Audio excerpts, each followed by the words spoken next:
Intelligence plus character is a true goal of education. Thakur Ratanpal Singh, जिन्होंने BHU के commerce department का निर्माण करवाया था, आज हम लोगों को उनके बेटे से मिलने का सौभाग्य प्राप्त हुआ और उन्होंने जो बताया कि कैसे उनके पिताजी ने कॉमर्स फैकल्टी का निर्माण करवाया, शायद हर इंसान जो बीएचयू से जुड़ा हो वो यह जरूर जानना चाहेगा कि कैसे निर्माण हुआ। तो चलिए जानते हैं उनकी ही वाणी में। हमारे गुरु जी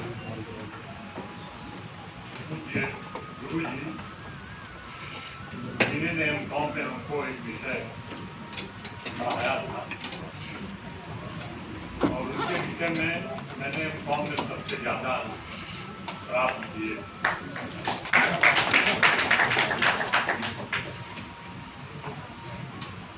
उनकी स्मृति में आज का जो एमकॉम में किया, उसके बाद श्री रामोहन जी क्योंकि पूर्वांचल के थे और पूर्वांचल के जितने भी जो सामाजिक लोग थे पढ़े लिखे, वो सब हमारे पिताजी को जानते थे। रामोहन जी भी जानते थे और उनके मन में मैं उनकी तारीफ करूंगा कि उन्होंने हमेशा शिक्षा के क्षेत्र में अपने फैकल्टी के लिए हमेशा अच्छा सोचा। अच्छा सोचते हुए उनके मन में आया कि जैसा उन्होंने सुना है कि ठाकुर रतनपाल सिंह शिक्षा के क्षेत्र में बड़ा योगदान करते हैं, तो उन्होंने उस समय के तत्कालीन कुलपति कालूलाल सिंह माली जी से हमारे पिताजी के बारे में वार्ता की, क्योंकि हम लोग उस समय वाणिज्य संकाय का कोई भवन नहीं था और हम लोग आर्ट्स कॉलेज में इवनिंग में पढ़ने जाया करते और मैं बूटो हॉस्टल में कमरा नंबर 51 में मैं 2 साल रहा। मैं जाता हूँ तो वो कमरा देखता हूँ अपना कि मेरा कमरा उसी तरह बरकरार रहता है। जी, तो कालूलाल सिंह माली जी ने वार्ता हुई और रामोहन जी ने कहा आप कहिए तो मैं उनको यहाँ बुला लूँ आपसे वार्ता करने के लिए। और उस समय यूजीसी नहीं थी और कोई फंड भी, कोई विशेष फंड भी किसी विश्वविद्यालय को सरकार से बहुत कम फंड आता। तो मालिक जी ने कहा कि नहीं नहीं, हमको उनसे मांगना है, हमको उनसे लेना है। वो कुआं है, हम प्यासे हैं, हमको उनके पास जाना चाहिए। तो इस अवधारणा से मालिक जी और रामोहन जी कलकत्ता गए और उन्होंने अपनी बात कही कि हम लोग बनारस यूनिवर्सिटी से आए हैं, आप वहाँ के कुलपति हैं, हम वहाँ के कॉमर्स के, जहाँ आपकी छात्र ने शिक्षा एमकॉम की डिग्री ली है, हम वहीं के प्रोफेसर हैं और हम लोग इसी कार्य वजह से, क्योंकि हमारे यहाँ हर कॉलेज की बिल्डिंग है, केवल वाणिज्य संकाय ऐसा है जिसकी बिल्डिंग नहीं है। तो हम लोग आपसे प्रेरित होकर के आपके पास आए हैं कि हम चाहते हैं कि हमारे कॉमर्स फैकल्टी की भी एक बिल्डिंग हो और बड़ी आशा से कि आप उसको पूरा कर सकते हैं, उसका निर्माण करा सकते हैं। कुछ देर तक बाबू जी सोचते रहे, जवाब नहीं दिया। कुलपति महोदय चिंतित हो गए, रामोहन जी चिंतित हो गए। थोड़ी देर में उन्होंने कहा कि आप लोग तो महामना पंडित मोहन मालवीय जी की बगिया से आए और उस बगिया के लिए मैं अगर कुछ करूं तो जब तक मालवीय जी अमर है इस भारतवर्ष में, जब तक ये विश्वविद्यालय रहेगा,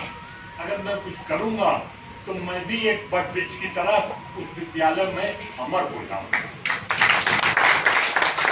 यही सोच करके उन्होंने कहा आपकी जो इच्छा, तो इच्छा प्रकट की गई, उन्होंने सहर्ष स्वीकार किया और उस समय जो भी किस्तों में उन्होंने धीरे धीरे करके 35 लाख रुपए की धनराशि 1975 में शुरुआत किया और भवन निर्माण भी शुरू हो गया और 75 तक उन्होंने पूरी धनराशि पूरी कर। इस प्रकार उसी तरह जैसे आप प्रोफेसर साहब ने कहा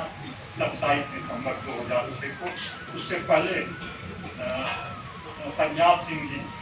यहाँ के वाइस चांसलर थे और उन्होंने कहा कि हमारी कॉमर्स फैकल्टी का जो डिजिटल छात्र संख्या बढ़ गई है, जो डिजिटल का निर्माण रुका हुआ है,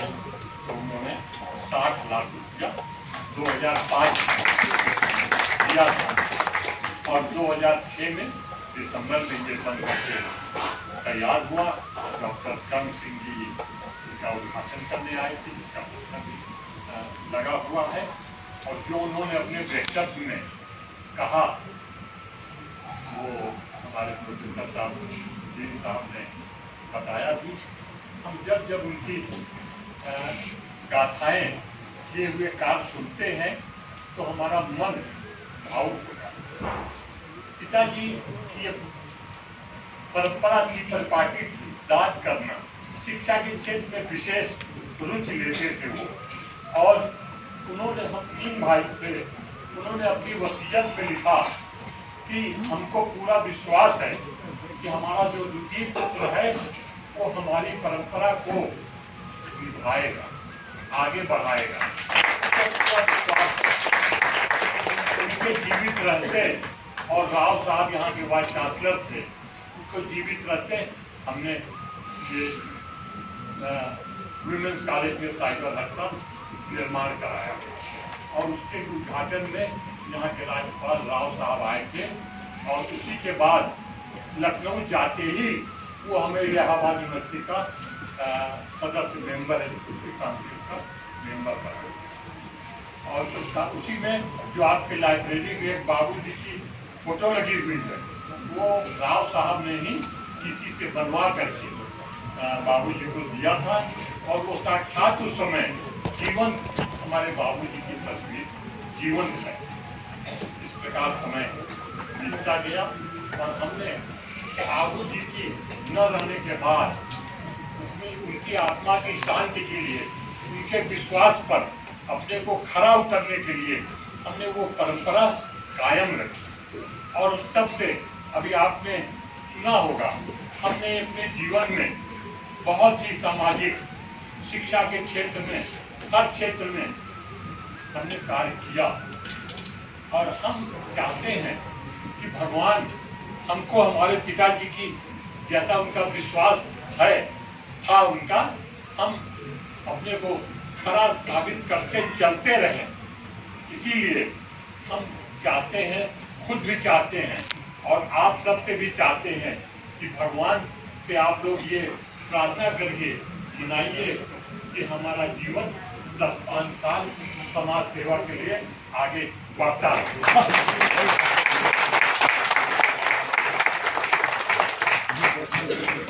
अभी राघव साहब ने अपनी उम्र का खुलासा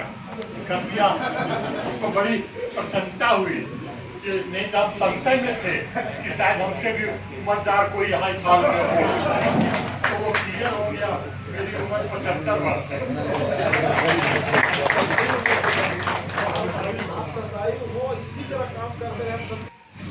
जिस दिन ये स्थापना दिवस पे आपके पिताश्री आदरणीय ठाकुर रतनपाल सिंह जी विवाह थे, बड़ा सिंपल सा, मतलब हम लोग तो उस समय BA Part 2 के आसपास में थे और साधारण वेशभूषा धोती कुर्ता पहने हुए और एक पगड़ी जैसी लगाए हुए, हम लोग को समझ में नहीं आया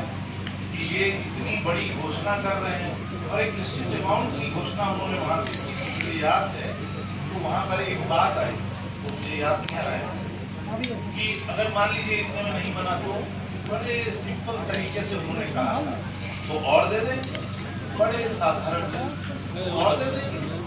मतलब इतना बड़प्पन इस अवसर पे, और मुझे तो खैर काफी मिला क्योंकि इकोनॉमिक्स